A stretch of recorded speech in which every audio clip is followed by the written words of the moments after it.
ఒక మనిషి చనిపోయిన కుల కట్టుబాట్ల నీడ అంత్యక్రియల వరకు వెంటాడింది. కుల బహిష్కరణకు గురైన వ్యక్తి వచ్చాడని గ్రామస్తులెవరూ అంత్యక్రియలకు ముందుకు రాలేదు. దీంతో మృతుడి భార్య, ఆడపడుచులే పాడిన మోస్తూ అంత్యక్రియలు పూర్తి చేశారు. జగిత్యాల జిల్లా బీర్పూర్ మండలం కుందరకుంటలో జరిగిన ఈ ఘటన కుల బహిష్కరణ పేరుతో సాగుతున్న అకృత్యాలకు నిదర్శనంగా నిలిచింది. గ్రామానికి చెందిన ఎదుల రాజేశం బుధవారం అనారోగ్యంతో మృతి చెందాడు. అయితే కుల బహిష్కరణకు గురైన మృతుడి బంధువు ఒకరు చివరి చూపు కోసం వచ్చారు.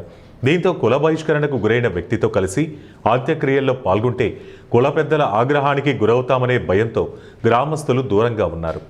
ఆఖరి చూపు చూసేందుకు వచ్చిన కొందరు బంధువులు సైతం ఊరి గొడవలు తమకు ఎక్కడ చుట్టుకుంటాయో అన్న భయంతో పాడె మోసేందుకు ముందుకు రాలేదు. దీంతో మృతుడి భార్యతో పాటు ఆడపడుచులు, మరో 2 పురుషులు పాడెమోసి అంత్యక్రియలు పూర్తి చేయాల్సి వచ్చింది. శవయాత్రలో మృతదేహంపై మరమరాలు చల్లే బాధ్యత సైతం ఒక చిన్న బాలుడిపై పడిన దృశ్యం మరింత హృదయ విదారకరంగా మారింది. ఒక మనిషి చివరి ప్రయాణంలో కూడా కుల బహిష్కరణల గోడలు అడ్డుగా నిలవడం, కనీసం మానవత్వం చూపకపోవడంతో సమాజం ఎటుపోతుందో అన్న ఆందోళనలు వ్యక్తమవుతున్నాయి.